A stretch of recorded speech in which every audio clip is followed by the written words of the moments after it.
Existe um projeto, já existe uma proposta, deputada. Inclusive, eu já acompanhei vários debates, muitos achando até que isso seria impossível de acontecer, do nome do estádio Rei Pelé ser cedido para que uma empresa passasse a administrar o estádio e assim também cuidar da parte estrutural do estádio. Como é que está a questão dessa proposta, desse projeto? Olha, essa é uma lei que eu apresentei lá na Assembleia tem um pouco mais de um ano e agora ela já está pronta para ir para votação. Já passou por todas as comissões, foi aprovada nas comissões e está pronta para ser votada.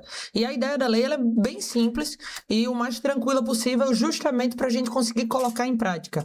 Uma empresa vai chegar, vai ganhar uma licitação, para quem acompanha e não está familiarizado com os termos, vai ganhar como se fosse uma espécie de um leilão, ali quem fizer a melhor proposta e vai poder utilizar do nome do estádio. Então vou dar um exemplo aqui, a gente usou as empresas alagoanas quando eu fiz uma postagem, Sim. Carajás, Sococo. Sim. Então imaginem só, a Sococo vai lá, oferece um recurso e vira Estádio Rei Pelé Sococo, ou Estádio Rei Pelé Carajás.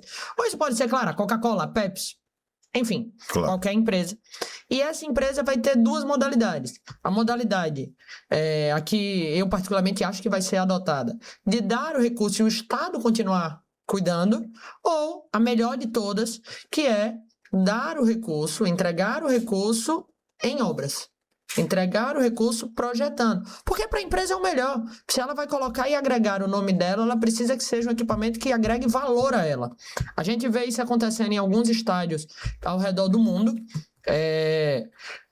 O caso do estádio do Palmeiras, por exemplo, o caso do Morumbi, que hoje é Morumbis, Isso. e eu estava lendo essa semana que a BYD está tentando comprar também, então provavelmente vai ser Morumbi BYD, não sei como é que eles vão conseguir fazer essa logística, mas o mundo todo está entrando isso, estádios particulares e estádios públicos. O Maracanã está estudando colocar essa proposta. A gente está indo para a Copa do Mundo agora, vários estádios da Copa do Mundo têm nomes de empresas. Vários estádios americanos. É difícil encontrar um estádio americano, de qualquer que seja o esporte, que não seja hoje com o nome de uma empresa. Porque é bom para a empresa, é bom para o estádio. Logo, é bom para o torcedor. Claro, e quando estamos falando dessa possibilidade, eu inclusive acompanhei até algumas postagens também, e a deputada ali debatendo, né, com as pessoas que ainda colocam uma certa resistência, tem receio sobre, de fato, se o futebol de Alagoas oferece esse atrativo para que uma empresa possa investir. Vai muito por esse caminho o debate, né? Será que o futebol de Alagoas tem atrativos para poder oferecer? Mas quando estamos falando de mídia grátis, quando estamos falando de publicidade, né, eu acredito que nenhuma empresa ela seria tão comentada nos noticiários esportivos se não tivéssemos falando também da possibilidade do nome de um estádio, como o Rei Pelé batizando essa ideia. Esse tipo de crítica que muitas vezes coloca até com um ar de resistência, como se fosse uma coisa de que leigo estivesse lançando, deputada. Isso já está superado? Te incomoda? Você está disposta a debater os aspectos positivos que essa lei pode trazer? Olha, eu não tenho medo nenhum de fazer propostas polêmicas. Tanto que lutei muito pela Lei dos Fogos, tanto que a gente colocou o nome Heights. Porque tem coisa que a gente precisa superar e que realmente precisa provocar a sociedade. A verdade é o seguinte, hoje o Rei Pelé, da forma que está, não serve ao torcedor alagoano. O Rei Pelé precisa de uma reforma mais ampla, mais robusta. Rei Pelé precisa...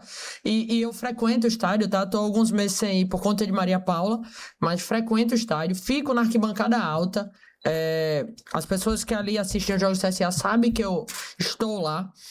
E a gente vê o que acontece. A gente vê que precisa de uma reforma, que precisa de investimento. E hoje a gente vive um cenário seguinte. O Estado não dá conta. Essa é a realidade, ponto. E existem soluções que estão sendo adotadas ao redor do mundo. A gente tem a opção de tentar fazer essa solução chegar a Alagoas. E para tentar fazer, primeiro passar a lei, depois entrar com um processo licitatório para alguma empresa chegar. Deputada, mas ninguém vai querer. Que pena, pelo menos a gente tentou. Mas já pensaram vocês, se as empresas quiserem, como está acontecendo com o mundo todo? O que a gente não está perdendo. E o legal dessa lei é que muita gente imagina que a lei é só para o estádio. Não, a lei ela é para todos os equipamentos públicos alagoanos. Todos aqueles que o Estado tiver o interesse de vender o nome estão autorizados.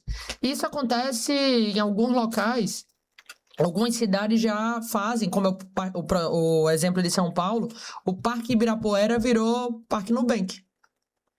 E lá eles podem fazer ativações de marca e lá eles têm inclusive uma salinha, um negócio, eu não conheço, mas empresas entrando e cuidando daquele espaço. A gente vai inaugurar agora, o estado vai inaugurar um mercado ali perto do centro de convenções. Imagine se aquele mercado consegue ter um apoio privado para aquilo ali conseguir ser tocado. Quanto mais dinheiro privado a gente coloca e menos recurso público a gente usa, é melhor. A gente vive em um país onde a carga tributária é altíssima. Se a gente consegue colocar dinheiro privado sem ser do bolso do cidadão, isso ajuda todo mundo. A gente vai conseguir tocar as obras, tocar esses equipamentos com empresas querendo. E o melhor de tudo, se a gente conseguir passar para elas a administração também disso, eu defendo abertamente. Empresa privada gere melhor do que pública. É claro que a gente pode discutir aqui, entrar numa discussão aqui de horas se isso vale para todas as áreas. Sim. Mas para um mercado, para um estádio, não tem nem discussão. O governo do estado não pode perder tempo cuidando de um estádio. Se a gente joga isso para uma empresa privada, todo mundo ganha, inclusive o torcedor.